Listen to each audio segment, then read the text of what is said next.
Qué lujo estar inaugurando este ciclo de diálogos de FM La Patriada, y más lujo aún que esté él conmigo, que se haya venido hasta acá, a esta suerte de experiencia que está teniendo. Antes de decir su nombre, de presentarlo y de arrancar este diálogo, quiero decir que es alguien a quien yo quiero realmente mucho, le tengo un aprecio profundo, incluso más que con muchos de los propios, ¿no? Digo, lo quiero más que a muchos de aquellos que se autoperciben del campo popular, y está acá con nosotros él que es dentro de su sector uno de los empresarios más importantes. Loco, qué honor, cómo me dignifica que me esté acompañando en el estudio mayor de FM La Patriada el señor Teddy Caragosian. Bienvenido. Gracias, Luciana, me hiciste sonrojar. Muchísimas gracias, realmente, te estoy muy agradecida. Bueno, en realidad es habitual tu predisposición a charlar, a habilitar. Digo, ¿por qué lo quiero tanto? ¿Por qué le tengo este profundo aprecio? ¿Por qué lo valoro tanto? Bueno, es un tipo que habla directamente sin eufemismos, que no se come ninguna, que no se baja de ninguna de las batallas y que además está dispuesto a esto, ¿no? Al diálogo y a la confrontación de ideas y a esa tensión que naturalmente vamos a generar porque él pertenece al sector del capital, yo del trabajo, y acá estamos para motorizar esta historia. Arranco preguntándote por cierto estado de situación, ¿no? Por un estado de situación, ¿cómo la estás viendo ahora?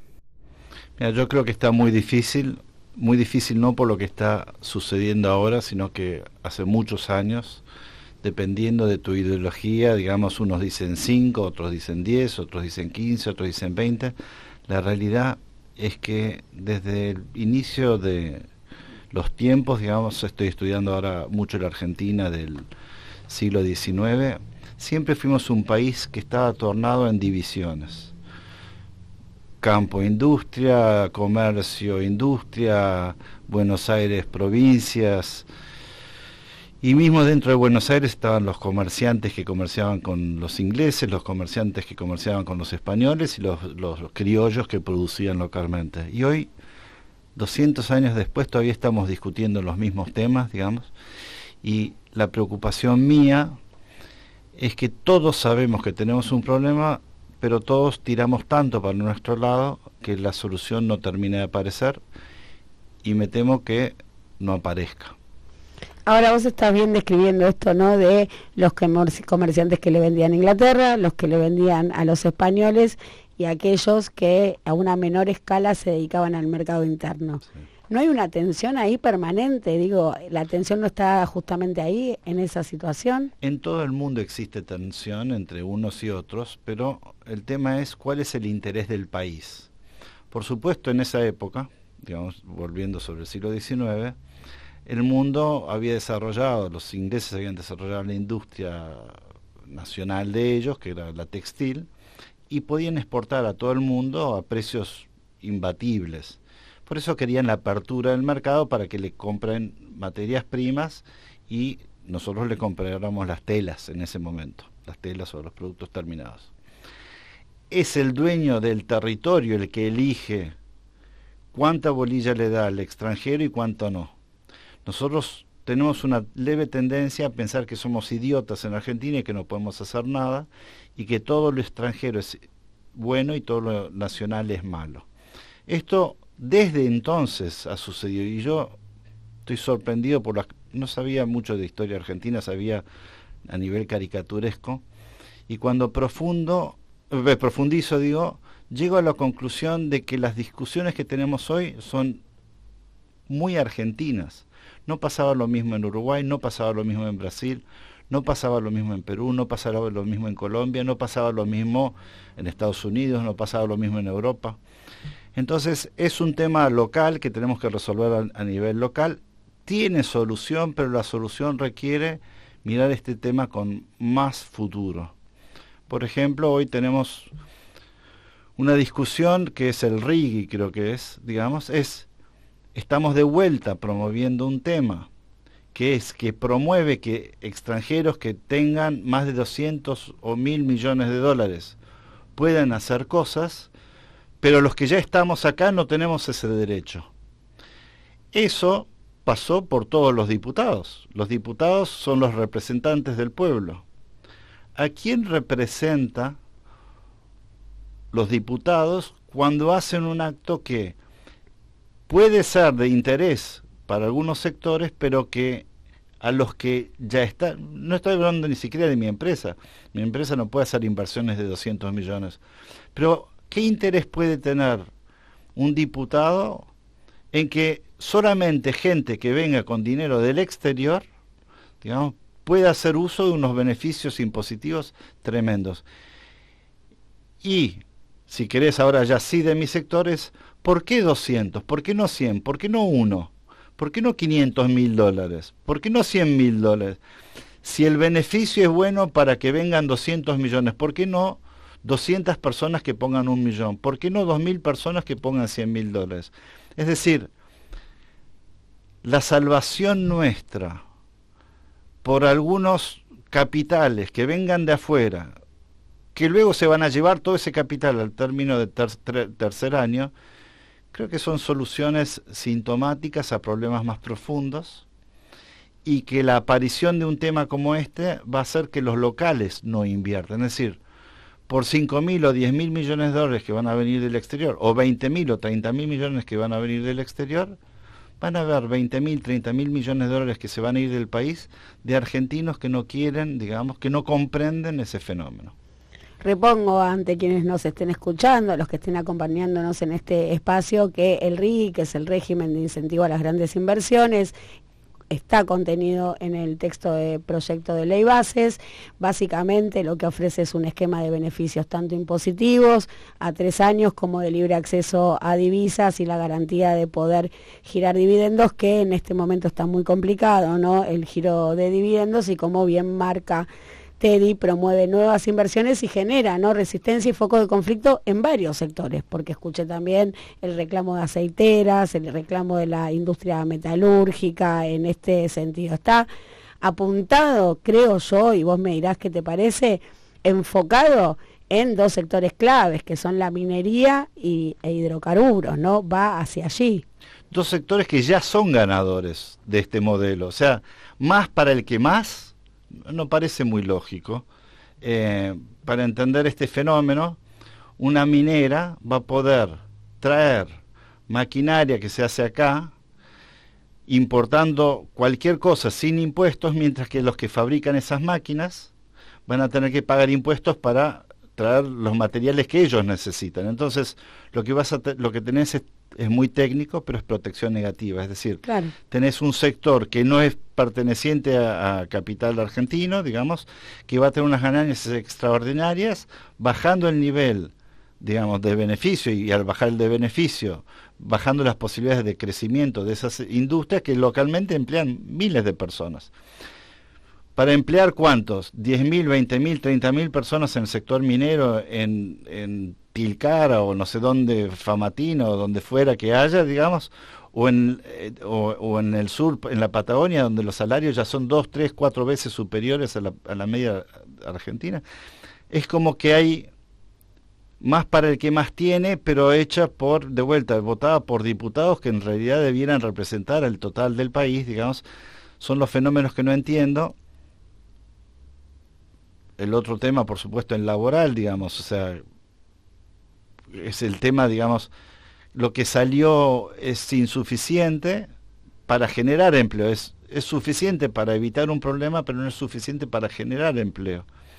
Entonces, estas son las cosas que a veces, y cuando yo hablo en privado, todos saben cuál es el problema, pero después como conjunto no somos capaces de resolverlo. Ahora me quiero meter en la reforma laboral, en la necesidad de una reforma laboral, cuántas de esas necesidades cubre esta propuesta, pero antes de cerrar el capítulo, Ri, te pregunto, ¿y vos no te acercaste, vos, otros empresarios de tu envergadura, digo, a acceso directo a diputados para conversar justamente sobre el impacto negativo que tiene esta promoción.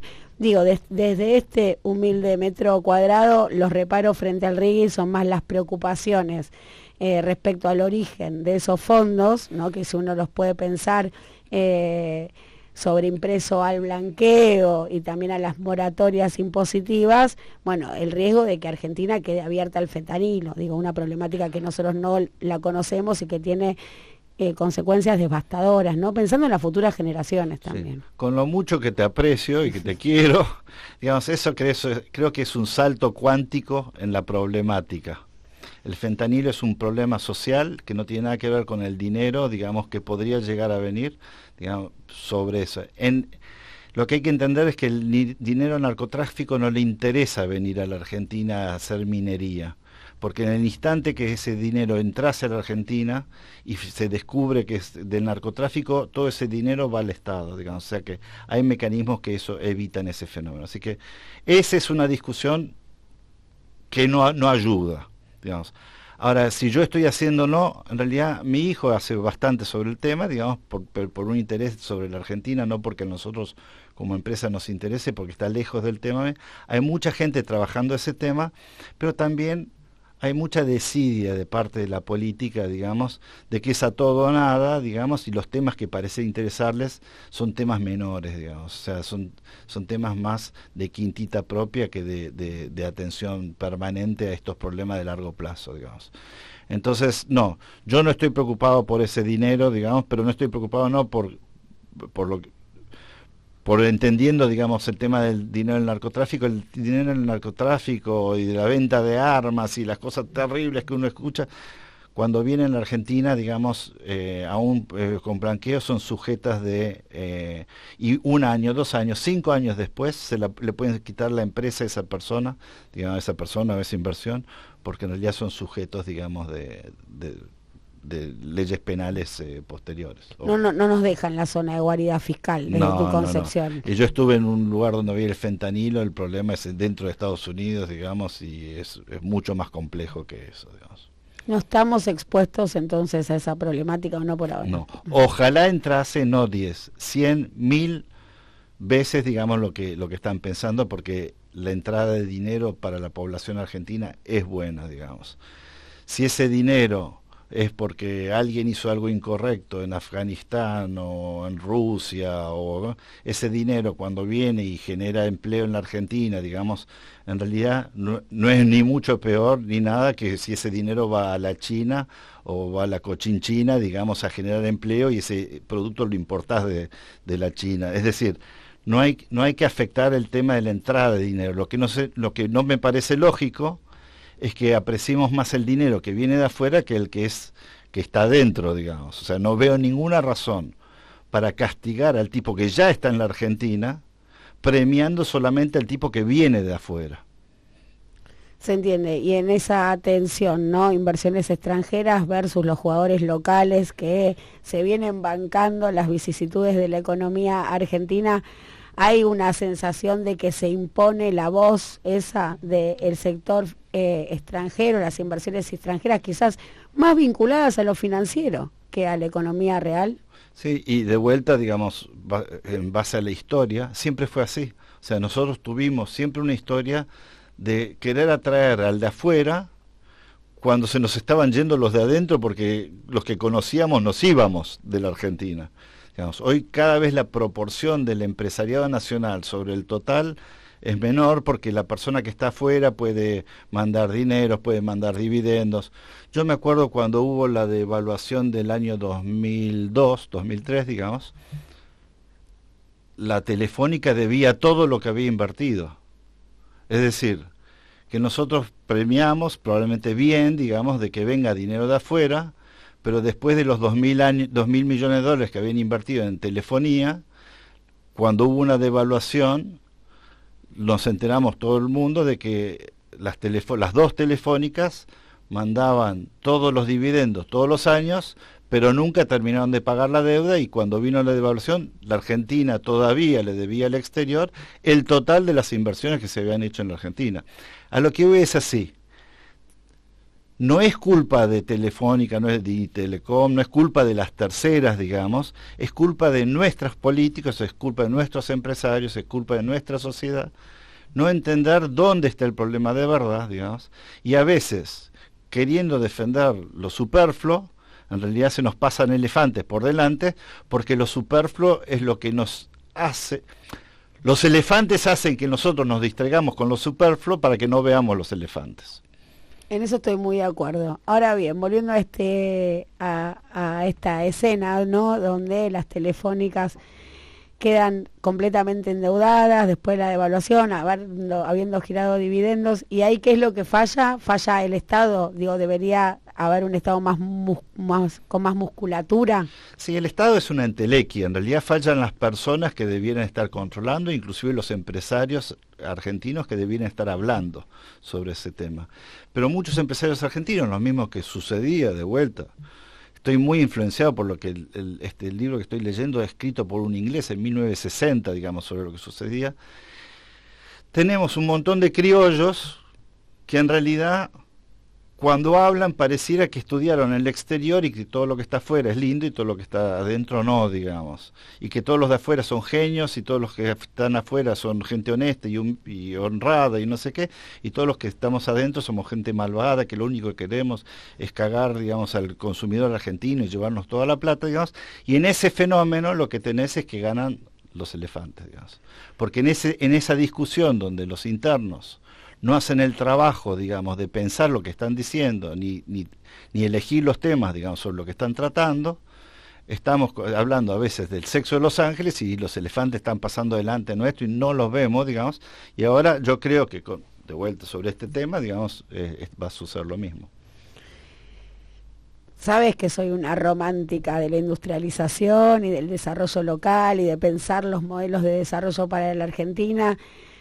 Pero en ese mismo sentido te pregunto, ¿realmente vos crees que hay una burguesía nacional pujante que es escondida, basureada y vapuleada por la política? Digo. Sí, y los conozco, digamos, y el problema con los que yo me encuentro con amigos que les gustaría salir a hablar, en realidad temen hablar, porque en realidad en el momento que hablan hay fuerzas en sentido contrario que los descalifican, los putean. Yo mismo ahora, si mirase, digamos, lo que salga esto, digamos, voy a ver en Twitter y decir, no, barbaridades, digamos. Caragocén es kirchnerista. No, claro. Y en realidad, desde que tengo uso de razón, mi familia está agradecida a Argentina y nosotros seguimos invirtiendo y seguimos hablando, digamos, porque dentro de nuestra familia, digamos, hablar es una obligación, digamos, para con el país que cobijó a mis padres, digamos, y que por supuesto donde vivimos. Pero es muy difícil para una persona privada hablar cuando un periodista te puede mencionar de un día para el otro, digamos, sin ton ni son, y meterte en temas. Entonces lo que la mayoría de la gente hace y prefiere es callarse. Y en ese callar otorga, digamos, es como sucedieron los grandes genocidios, es como sucedieron los grandes problemas de la humanidad, digamos, donde los que tenían que hablar no hablaron, digamos, y entonces hablaron otros. Y hay que hablar en el momento adecuado, en el momento correcto, digamos, no después de que sucedieron las cosas. Eso en mi familia está muy metido, yo te diría que esos empresarios que no hablan, los entiendo perfectamente porque mi familia sufre las consecuencias de que en mi familia hablamos, digamos, o sea, cuando digo mi familia es mi esposa o amigos o que están alrededor nuestro, digamos, pero bueno, yo creo que es nuestra obligación. Me cuesta aceptarlo, pero hay algo de esta imagen del empresariado víctima en Argentina que me seduce, sí, me seduce por lo pronto para entender la lógica y sobre todo cuando estábamos en el estado de situación. Y quiero charlar, obvio, de la reforma laboral porque, bueno, estamos en una semana, esta justo es la semana de mayo donde está la convocatoria al paro de la CGT, vemos manifestaciones permanentemente, también tenemos un mercado laboral súper complicado, con casi un 50% de trabajadores en negro, que es la cuestión a resolver. Ahora vos me dirás si estás de acuerdo o no. A mí la palabra modernización ya me suena vieja, no creo en la modernización. La modernización ya es una palabra que me resulta trasnochada. Sí creo que hay que discutir, ¿no? Sí hay que discutir nuevamente, armar de nuevo las reglas de juego de las relaciones laborales, sobre todo viendo cómo está el mercado laboral argentino. ¿A vos qué te pasó con esta reforma que quedó finalmente escrita en la ley bases y cuán lejos está de tu propuesta? Porque vos tenés una propuesta muy sólida en este sentido, es conocida, es masiva, lograste instalarla, la usan propios y ajenos, la palabra mochila se la quedaron todos al final. Y bueno, preguntarte eso, ¿cómo vas en ese sentido? Bueno, yo responsabilizo a la CGT. Lo que hay que entender es que la CGT de ahora no es la misma CGT de hace 20, 30 o 40 años. La CGT de ahora está dirigida por todos sectores de servicios, salud, peajes, camioneros, todos servicios que no compiten con el exterior. Hay 3.000, no sé el número exacto, pero hay como 3.000 sindicatos, que compiten con el exterior, que hoy no se les da bolilla, porque en realidad no pueden hablar, porque cuando levantan la voz, lo que hace, sus industrias desaparecen porque el dólar está bajo, porque las reglas laborales, de los últimos años han expulsado a las inversiones en esos sectores, pero los que tomaron posición y fuerza fue la CGT de los servicios. Nadie puede importar médicos o enfermeros o gente en el tema de salud. Tampoco puede importar peajes, tampoco puede importar camioneros.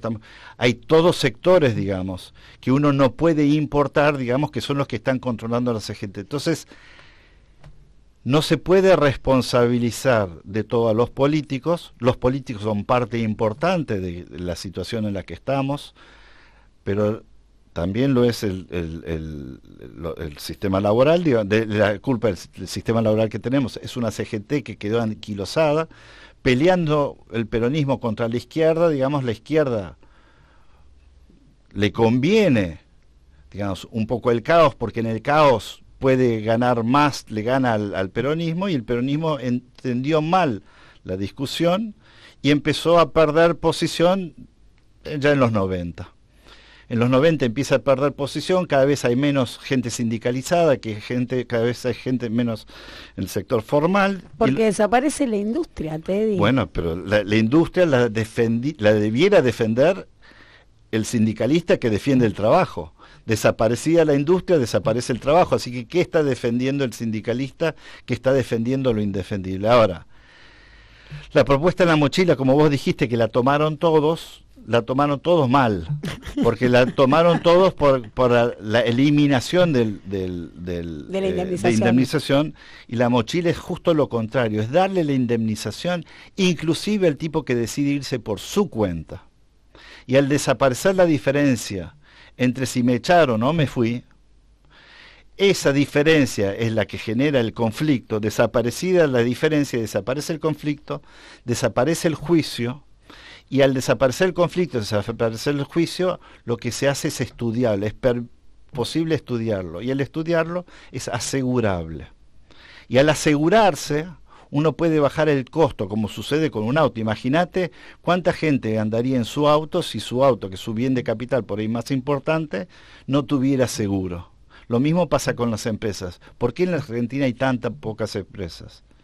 ¿Porque la mano de obra es cara? No, la mano de obra es regalada.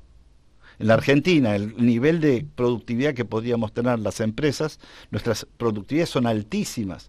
Lo que es muy bajo es que fuera de nuestras empresas hay un montón de gente que está en la informalidad, hay un montón de gente que está en el Estado, hay un montón de gente que está jubilada, hay un montón de gente que ni busca trabajo.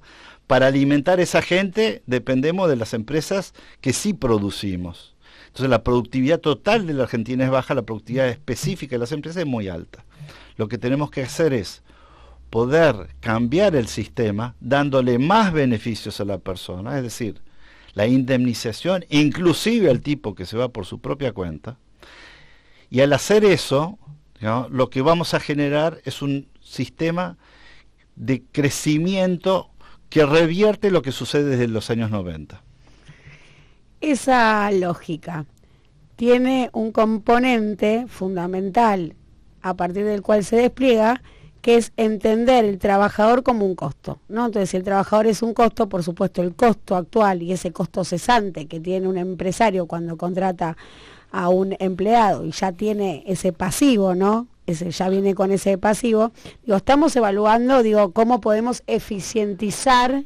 Mira, el costo. Esto es un tema, lo que estás diciendo es un tema de ideología, que es la cosa que atrasa que genera parte de los empresarios que se van. ¿Yo te atraso? No, ese concepto, que puede ser tuyo o puede ser simplemente estás repitiendo algo que escuchaste, digamos, atrás. Y esta es la parte que voy a recibir 500 puteadas en Twitter. Digamos. Yo también, a mí también me van a putear. Es un tema matemático, no es un tema ideológico. Vos tenés un comercio en la avenida Santa Fe, tenés $10.000 de mercadería y tenés empleadas de hace 20 años. Vos imaginemos que cobra $500 o $1.000 la empleada por mes, $1.000.000. Debes 20 sueldos a cada empleada, vos le debes $20.000 a cada empleada, es decir, debes $40.000. Tu local tiene $10.000 de mercadería, el local no es tuyo, y vos le decís, hijo mío, algún día todo esto será tuyo, y tu hijo te dice, ni en pedo, pa. Debes $40.000, tenés $10.000 de mercadería, si yo me quedo con esta empresa debo $30.000. ¿Con qué lógica? ¿Dónde está la ideología en este tema matemático donde no quiere heredar la empresa porque debe más plata la empresa que lo que tiene de activos? Y entonces no vale nada. ¿Y por qué no vale nada? No vale nada porque esa empresa debe más, pero además porque el dueño, como sabe que no vale nada, hace 40 años, 30 años que le está sacando guita a la empresa.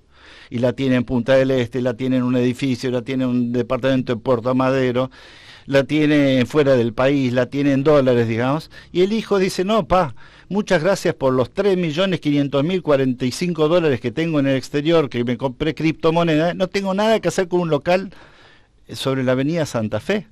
¿Y eso no es en definitiva la valorización financiera que se instala con la dictadura militar de 1976? Que rompe, más allá de las discusiones que podamos tener respecto a las industrializaciones o los intentos de industrialización previa, con miles de diferencias. Yo sé que me querés picanear, pero no tiene nada que ver. Justamente lo que sucedió, digamos, es que cuando empezaron a tener más poder los servicios, lo que hicieron, empezaron a desplazar hacia afuera del país todo el sector industrial, todo el sector que le da realmente valor agregado a las materias primas que un país produce. No es un tema ideológico, hay que entender que y todos sabemos lo que está sucediendo, pero los empresarios no lo podemos hablar porque nos salen con temas ideológicos como las frases que acabas de decir. Cuando la CGT habla, la gente dice, no, están traicionando al sector obrero. Cuando lo habla un empresario es que se la quieren llevar todo. Flaco, el político no entiende ni de lo que estamos hablando. Si nadie puede hablar, lo que tenés es todo sacando del sistema.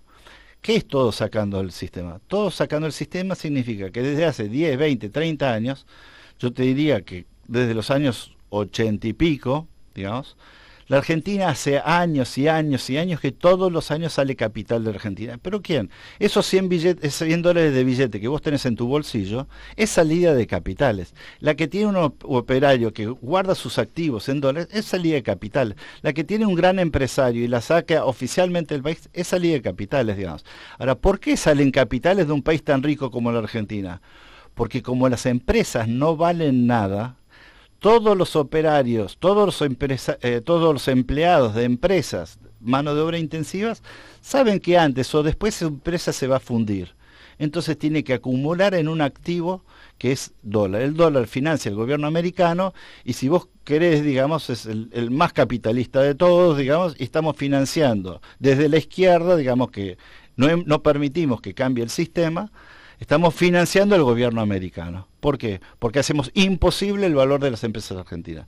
Te lo revierto. En el instante que yo puedo asegurar, que las empresas argentinas puedan asegurar la indemnización como un tema asegurable, asegurando a la persona, no como ahora que nunca va a cobrar una indemnización la gente de Garbarino, digamos, por ejemplo, que se fundió, porque no, pasó a ser un privilegio, ¿no? Y a generar asimetrías hacia adentro del sector de los yo trabajadores. Lo que estoy diciendo es, aseguremos para que el empleado pueda asegurarse, sea que se va por su cuenta, o sea que lo despiden, su indemnización. ¿Dónde está lo malo? ¿Por qué la CGT no viene y aclama y dice, queremos hacer este tema que es un derecho adicional al que tenemos, que es que la indemnización corresponda también al tipo que se va por su propia cuenta? ¿Dónde está lo malo? Cuando vos decías que lo copiaron, digamos, lo usaron, todos lo usaron mal porque cada uno ideológicamente lo sacó para su lado.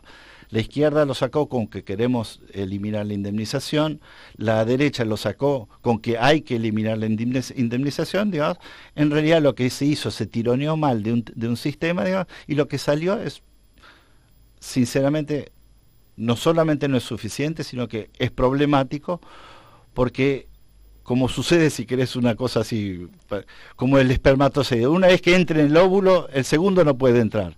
Entonces, una vez que suceda este tema, digamos, esta reforma como salió, van a decir, bueno, yo ya te di todo lo que había que dar, no te puedo dar más, le va a decir el político, le va a decir la CGT, viste que ya te di y no funcionó. No, lo que está no va a funcionar, digamos, porque es insuficiente, es un auto, digamos, que debiera tener 4 ruedas, un volante, digamos, un motor, y le pusieron las 4 ruedas, no le pusieron el motor, no le pusieron el volante, digamos, y dicen, es un auto. No, no es un auto, parece un auto, parece una reforma. No, no es una reforma, es un simple paso, digamos, de eliminación de multas que no resuelve el problema de fondo, que no es el costo laboral, porque la gente gana muy poco, no es el tema de los accidentes, no es el tema de los impuestos, es el tema del pasivo laboral. El pasivo laboral es matemático y hasta que no se resuelva ese tema, los salarios van a seguir bajando, no van a subir.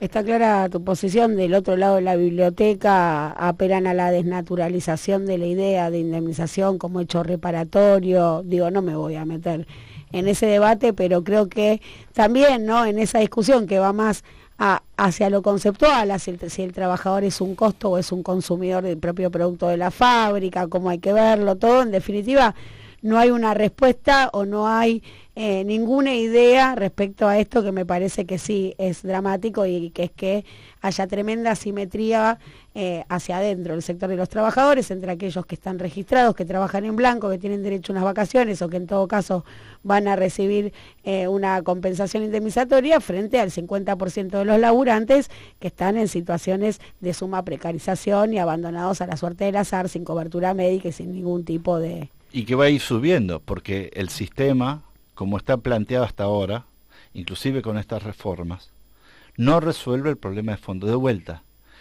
no es si te gusta o no te gusta, si es correcto o no es correcto. No van a venir inversiones en el sector generador de empleo. Te doy un ejemplo. Corrientes tiene probablemente de los bosques que más madera genera en el mundo, a la velocidad que la genera. No hay una sola fábrica de muebles.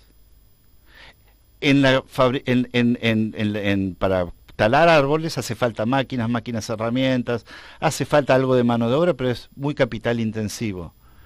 Donde se emplea gente en el mundo, en la China y en Cochinchina, cuando querés emplear gente, es en fábrica de muebles.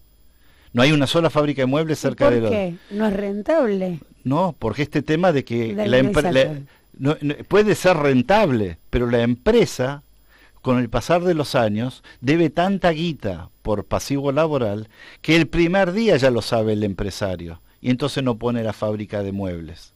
Pone sí un aserradero, porque es capital intensivo. Pone, si querés, se pone a hacer bosque, digamos, se pone... Pero no pone de ninguna manera... Vos tenés que pensar, digamos, que los bosques es una forma de minería, es como sacarle minerales a la tierra, digamos. Eso es ultra capital intensivo. Muebles es ultra mano de obra intensiva. No hay una sola fábrica. Y no es porque el correntino sea vago. El empresario correntino es bárbaro. Es ese lucro cesante que es el pasivo de la indemnización. No es lucro cesante. No, es la desvalorización sistémica de tu empresa, que el primer día que invertís ya sabés que existe y entonces no invertís. O sea que el 14 bis en realidad es un gran impedimento para el desarrollo de las cadenas de valor a nivel local. No, te agradezco que me picanees así, porque no. Para aclararlo. Lo que yo, de vuelta, fíjate cómo la ideología no te permite ver de que lo que estoy diciendo es que la indemnización sea asegurable y se asegure a la persona que la va a cobrar. Lo que vos crees es que la indemnización del 14 bis se hizo como castigo por despedir. No es un castigo por despedir. Las empresas tienen derecho a que les vaya bien y a que les vaya mal, y elegir con quién trabajan y con quién no trabajan. Y el empleado también. Pero hoy un empleado es prisionero de la empresa porque hace 20 años que trabaja, no aguanta más la cara del tipo, pero no quiere perder sus 20 años de antigüedad.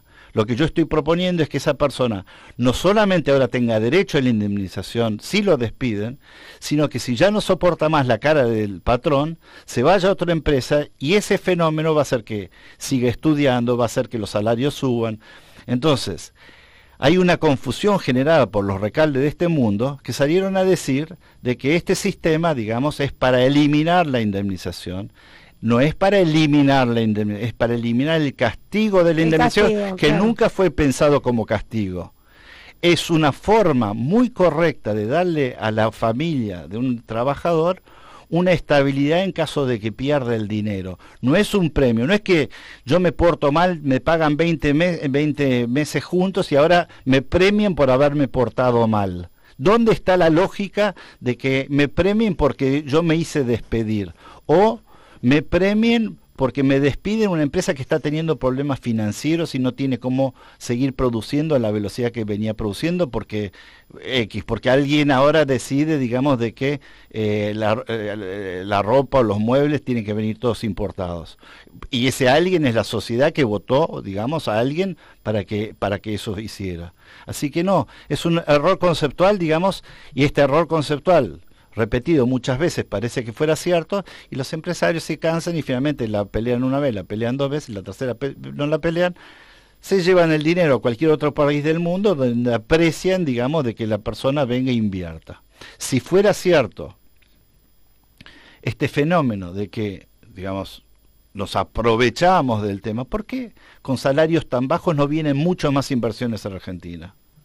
No vienen porque no importa cuánto sea el salario, el pasivo laboral se sigue acumulando. Es en ese cálculo. Es en ese cálculo que claramente se resolvería con este reaseguro, ¿no? Donde los empresarios pondrían una ¿Viste cuota. ¿Viste que te convencí? Pagando, lo entiendo. No sé si me convenciste, pero lo voy entendiendo. Así todo.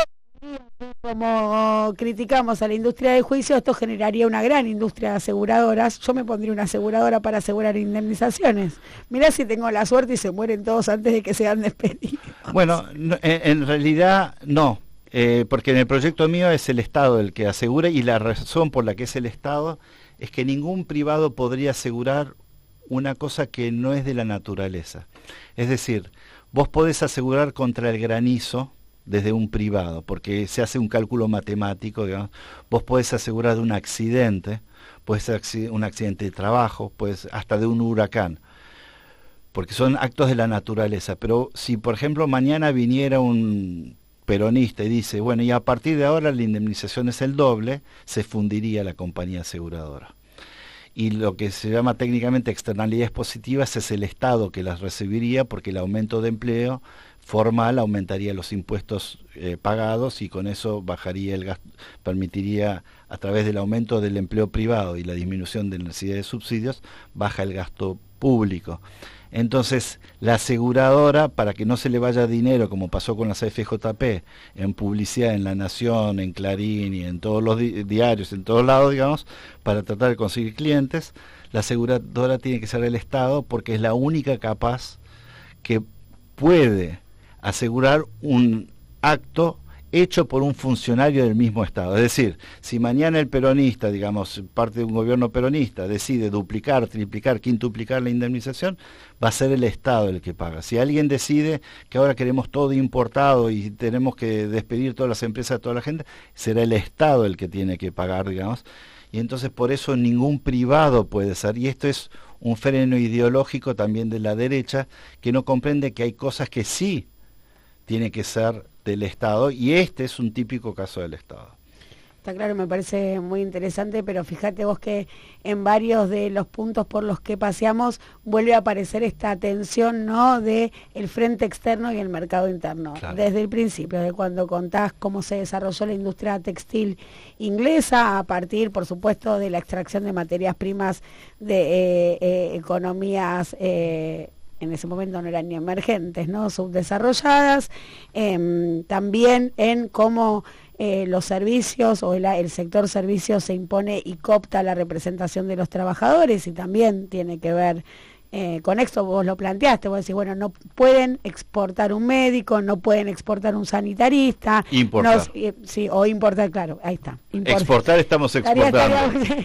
Tener bien corregido, porque de eso se trata, porque eso ya generaría cierta competencia, ¿no? Digo, no tienen competencia, tienen el monopolio, porque eso es lo que estamos marcando, y me parece muy interesante cómo esto se va reflejando en todos los periodos históricos, en todas las dinámicas económicas, en todos los proyectos, digo, sin importar el color político. Entonces ahí tenemos un punto nodal de la cuestión como para pensarnos en limitantes. Claramente, digo, también cualquier empresario que vea este mercado interno y que pueda encontrar algún mercado afuera, por supuesto va a ser más tentador y va a desarrollar o va a enfocar su producto a poder venderlo en dólares, cobrarlo en dólares, y no le va a interesar tanto, en definitiva, el nivel de actividad. No se le escuchaba ayer a Marina del Pojeto dar una entrevista. Siempre que habla Marina del Pojeto también genera, ¿no?, mucho oleaje y da mucho para discutir, y en un momento ella marcaba, bueno, los empresarios argentinos tienen una gran capacidad de adaptación, saben cuándo fabricar y saben cuándo importar, decía. Y es verdad, digamos, o sea, antes de empezar esta conversación hablamos y te decía que mi hijo hizo un curso de escenarios en el exterior. En el exterior saben que no hay analista de escenarios, el Shell y en empresas grandes del mundo, digamos, los argentinos son los mejores para comprender para qué lado va. Tanto es así que tratar de ir contra la corriente por parte de la política no tiene ya casi sentido, porque la reacción del empresariado... Te voy a dar un ejemplo, si querés, de la derecha. Vino Macri y todos dijeron, bueno, viene un alto rubio y de ojos celestes, digamos, y van a haber montones de inversiones. El mensaje que pasaba era tan patético desde el punto de vista inversor, que todas las empresas ya sabíamos que estábamos perdiendo y íbamos a perder dinero, digamos, y ninguno invirtió. No hubo inversiones durante esos años. No fue que a los 2 años nos enteramos. El primer día ya se sabía, digamos, de parte del empresariado. La pregunta es, ¿los empresarios hacen bien o mal protegiendo sus activos de malas decisiones? Los empresarios argentinos han sobrevivido, mi familia vino hace 50 años, pero hay empresarios argentinos de hace 200 años, 300 años. Si no protegieran de este modo, hoy no habría nada en la Argentina. Entonces, es un tema de la combinación de la sociedad, y volviendo ahora sobre un tema que pasamos muy por encima, digamos, y del periodismo, de transmitir conocimiento y información verdadera para que la sociedad pueda tomar decisiones correctas. Si la sociedad recibe información incorrecta, ya sea por derecha o por izquierda, toma decisiones incorrectas, digamos, y al tomar decisiones incorrectas en un país democrático como es el nuestro, lo que tenemos es volantazos para la izquierda o volantazos para la derecha. Es hora de que, es muy difícil y cada vez más difícil, digamos, porque ni yo tengo atención de más de 30 segundos a un tema, digamos, pero es cada vez más difícil poder transmitir esto, pero es por repetición continua, digamos, de cosas que sean correctas en la dirección correcta y no tergiversadas o ideologizadas. La Argentina ya es muy pobre para ser ideologizada. Ideológicos pueden ser los muy ricos o los muy, muy, muy, muy pobres que no tienen nada que perder.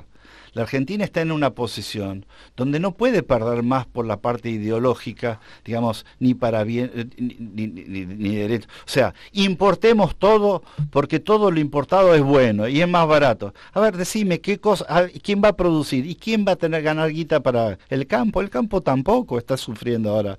Pues está pero aparte no le da laburo a 47 millones y no de le da, argentinos. sobramos 45. digamos, o sea, gracias a alta productividad. Recién cuando me dijiste que no teníamos guita para ideologizarnos, me acordé cuando me dijiste que era una esclava de la gleba. Soy así, ¿no? Soy una esclava de la gleba. No lo repetiría así, digamos, pero lo que sí repito, pero lo que sí puedo decir es así. Lo que hay que entender es que hay que atraer y no repeler. Y nosotros estamos repeliendo continuamente. De vuelta, yo miro La Nación Más y también repele. Porque a veces... Yo soy fana, a mí no me vengas a hablar mal de los... Te lo digo, casi iba a decir, no me vengas a hablar mal de los perros, pero los perros son otros, ni sabemos cuántos son. Cuando uno mira, digamos, los programas de televisión hoy, digamos, la gente es inteligente y sabe que le están vendiendo buzón de izquierda y de derecha. Entonces, el empresario que ve ese tema, se asusta. Y cuando se asusta el empresario no invierte. Digamos, o sea, lo asusta tanto esta coyuntura como la anterior, digo, más allá de los giros políticos. Y por supuesto. Porque viste que los kirchneristas te dicen no, porque con nosotros ganaban un montón de plata, les iba súper bien, mira los niveles de rentabilidad, mira Arcor, te muestran las multinacionales, pero después no se entiende por qué respaldan proyectos que los llevan a la quiebra. Y por los mismos tipos que hablan y de la forma que hablan, digamos, porque no es solo ser y parecer, hay que ser, o sea, mejor dicho, no es solo parecer, hay que ser, digamos. Y detrás de esos discursos, digamos, que había personas que eran patéticas, digamos, en su accionar. Entonces, uno puede ser que alguna vez se le escape, pero en la Argentina no es que somos billones de personas, en realidad poco antes o después de todo nos enteramos. Entonces, cuando vos tenés un accionar que no es el correcto, y cuando, digamos, te has ideologizado de modo que ya tu interés ideológico es superior al interés del país, es eso, y de vuelta, en un mercado, ponele que sucediera en Suiza, por ahí durante 10 años nadie se da cuenta. En la Argentina el tercer día nos damos cuenta, digamos. Entonces, lo que hay que tener es en consideración que el argentino medio es muy vivo en el sentido de su capacidad para comprender lo que está pasando, a veces tarda más en comprender lo que está pasando, pero que la combinación de lo que está pasando, digamos, fue trágica, porque en realidad, como sabemos que el barco se está hundiendo, estamos todos tironeando de los mismos pocos recursos, y al hacer eso aceleramos el proceso, porque si yo no lo saco rápido, me lo va a sacar otro, y en ese fenómeno el país se está hundiendo. Entonces, mi preocupación, ¿dónde está? Mi preocupación está en que en realidad, y vuelvo sobre la historia, no se lo puede culpar a nadie de afuera de lo que nos sucede a nosotros. No es cierto que los americanos, no es cierto que los ingleses, no es cierto que los chinos. A nosotros no se nos puede culpar porque nosotros somos personas que tenemos raciocinio, digamos, y que tenemos instituciones que funcionan un poco mejor, un poco peor, pero nosotros las hacemos funcionar mal, digamos. Entonces, yo estoy en un programa como el tuyo, digamos, porque yo creo que es nuestra obligación hablar. Entiendo que otros tengan temores. Pero también estoy en un programa periodístico porque yo creo que la obligación del periodismo es decir la verdad con conocimiento, no con opinión. O sea, el periodismo verdadero es el que profundiza en un tema, y digo que esto es lo que está sucediendo, digamos. Después tenés el de investigación que tiene otro tipo, pero, digamos, el periodismo que tenemos hoy es vergonzoso, digamos, vergonzoso porque defiende lo indefendible de un lado o del otro, digamos. O sea, a mí me gustaría ver C5N y saber que estoy viendo algo, una información que puede tener un poco de ideología, pero que es verdadera, o ver La Nación Más y ver televisión. En definitiva son lo mismo.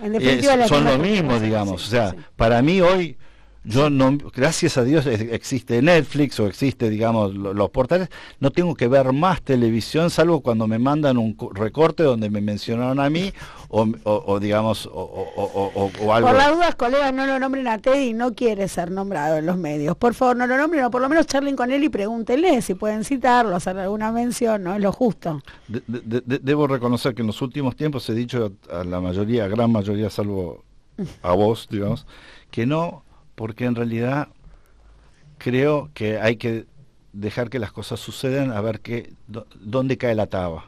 Todavía el gobierno es muy nuevo y todavía estamos en la etapa de que estamos todos tratando de entender qué es lo que está sucediendo. Todavía no lo entendemos, vos tampoco. Yo no lo entiendo. Me contestaste la última pregunta, que tenía que ver con qué podíamos esperar.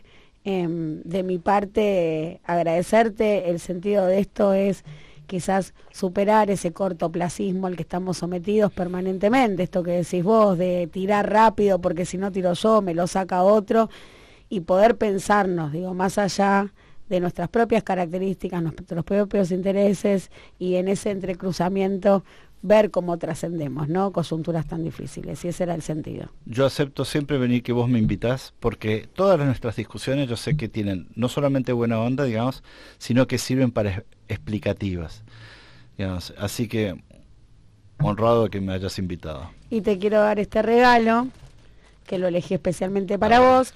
Tiene el ticket de cambio adentro, no quiero que se vea la marca porque lo pagué. Tiene el ticket de cambio, espero que no lo quieras cambiar y que leas. Los autores de este libro son ideólogos de mi vida. Digo, si vos decís, bueno, ¿quién te pensó Luciana Glesser antes de que vos existieras? ¿O quién pensó tu coyuntura? ¿O te iba a explicar el mundo en el que vivías? Ellos son Eduardo Basualdo y Pablo Manzanelli, de Flaxo, y cuando lo leas podemos sentar a seguir discutiendo, a seguir peleando, así transpiramos un poco transpiramos la camiseta, no nos achanchamos, ¿no? No hay con qué leer para aprender, así que bueno, algunos de estos los conozco. Muchas gracias, Teddy. Muchas gracias.